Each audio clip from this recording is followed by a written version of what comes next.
Karadoko nene giluar higa mokalo tim Kenya marokeni matugo tuke rugby jotugo abiriyo koni gi koni. Lionesses Oduogo gi loch kowuok Afrika milambo bang' loyo tim mar Afrika milambo points 17-0 e tielo mar ariyo mag tuke Challenge Series.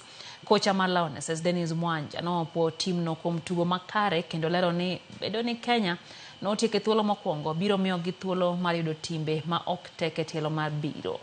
Tok loch Lionesses koro ng'ado tiko mar tielo mar adek mag Challenger Series ma ibiro bagi boma Krakow piny mar Poland e kind tarik 11 gi 12 dwe mar Ang'wen.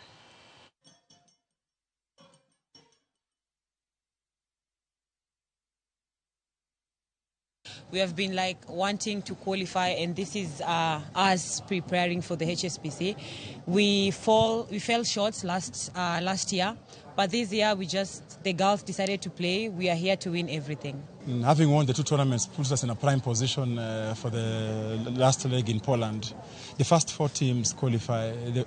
From Cape Town, only 8 teams proceed to Poland. And in Poland, going to LA will be 4 teams. So being at 40 points gives us an unassailable lead. Klepe madongo matuge league maduong' ng'ado tiko mar tielo mar timbe 16 tuke mag